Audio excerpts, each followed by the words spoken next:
Hey again, it's Jason from Fraser Valley Rose Farm, and today I'm going to take the opportunity during the off season to prune some limbs off of trees where I think they'll be getting in the way. Case in point, this limb right here is planted over top of a new planting of a rose that I've placed here. That rose is a vigorous one. They're going to interfere with each other and they're not doing it yet, but I want to take this one off preemptively. I also would remove limbs where I see them interfering with walking paths. So this method I'm going to use here is what's taught to me in horticulture school, is the safe way to take those limbs down so you don't damage the tree. But for me to show that to you, I'm going to have to strip off the leaves first. Closer up view now, and the thing I want to point out is that this limb is bearing weight from gravity. Everything out further this way from the tree is putting weight on this section here. So if I were to just cut it straight from top to bottom, what may happen is you get to about this point here, the weight pulls down, it cracks the branch and strips the bark all the way up to the trunk and damages the main tree. So that's not what we're after. So the first cut we're going to make is going to be about here. It's going to go upwards. It's going to come up from the bottom of the trunk like this.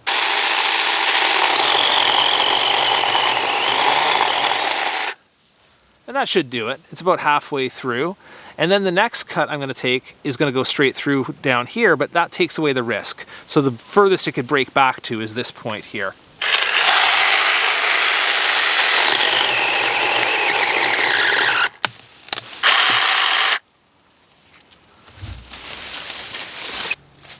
And you can see that's exactly what it did. It broke back to that point here.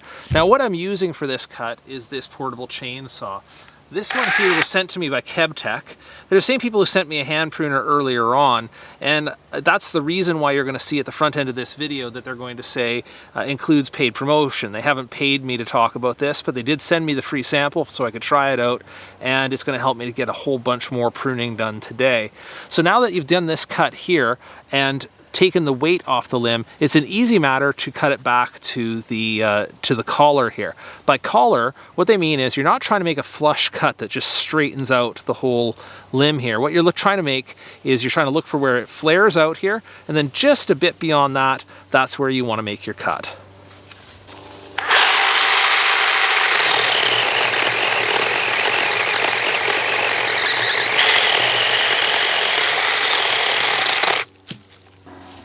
And there you go. It made a nice clean cut against the trunk here, just leaving a little bit of that flare behind it. And it did damage this little branch in behind here, but I'll be cleaning that up anyway.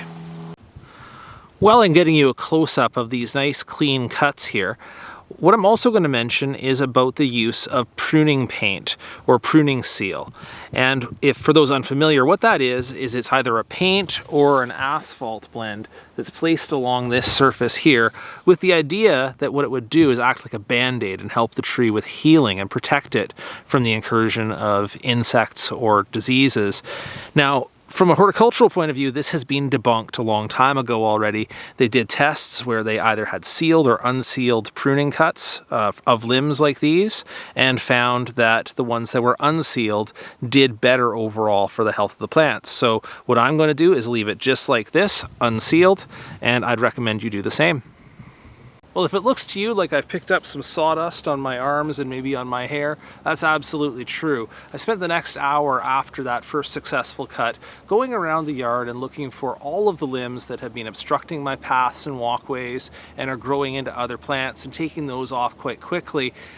This thing has done a great job, I have to say. KebTech sent me that hand pruner on a previous video, and that's good for cuts up to about 1 inch. This one here has been taking things up to 3 or 4 inches with no problem at all, maybe even a little bit more than that if you work the angles a little bit. The battery lasted well, and overall it's making nice clean cuts all over the yard. It took what would have been a full day of work and compressed it into an hour easy, so I'm pretty happy with what I got done. I hope you learned something today with the method of cutting limbs off of trees, and if you have any questions about either of those topics, please drop those into the comments below the video.